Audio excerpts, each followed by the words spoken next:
Hello folks, today I'm here with Rob Remedi. Good to see you, Rob. We just finished a tracking class. It was a remarkable class. We were looking at the signs of the animals, the tracks. We were trying to figure out the ABCs, you know, who made it, where is it going, did it have 23 cents in its pocket, all that kind of stuff. So how'd you get into tracking, Rob? You know, just being a naturalist with the Santa Monica Mountains Conservancy, I fell in love. I just like to know what's going on with the animals. Okay. And eventually just sparked my interest. And Took a class and I wasn't so good, but after a while I said, you know, this is really fascinating, and delved into it further. Did you start with Jim Lowry? I did. So he's on the cover of one of Jim Lowry's books, one of the tracking guides.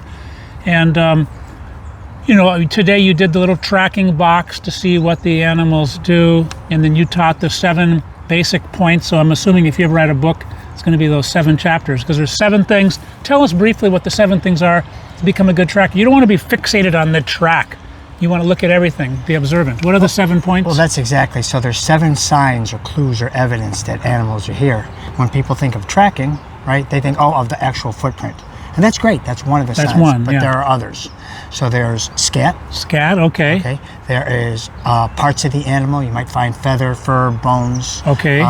Skulls. Would an egg be part of the egg? Egg, okay, like that. Excellent. Then you look at food eaten. It could be browse. It could be, you know, nuts, crunching on like nuts. we saw plants in the wash that have been chewed down. Exactly. When we looked down there, exactly that gnawing, and we could figure out how it was eaten, right? Who ate it? There's a rabbit that gnawed on that, who ate it. Then there's trails and runs. And then there's shelters or homes. Shelters, okay. We saw a lot of those under the trees here today. Exactly. Like it could be holes in the ground or cavities in trees, things like that. So those are the 7. And the last one is just that live experience. I'm listening right now and we're hearing the birds. So these birds, so where would its nest be or where would its home? But we know that the animals are here and we're tracking it, we're understanding it, brings this whole big picture of what's going on in a place. It is like exploring a mystery. And the more you study all these 7 points, the mystery unfolds, you start to learn more about nature. And you got certified to be a level 3 tracker. What does that mean? Okay, well, so just to finish what you're saying, it's stories of the earth. Stories on the earth, just go ahead. It's open for you. It's a book to read, for you to read. Open the book and read the story. You have to learn the language. Yeah, exactly. Right. Exactly.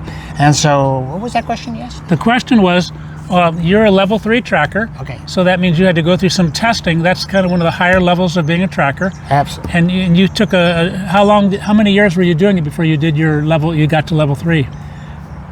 I think I took the class 4 times. I took it before I finally got it. But I've been doing it before. Yeah, you've been doing it for years. And then I came into it. See, that's the thing, is that I came into it. I heard, oh yeah, you can be actually certified.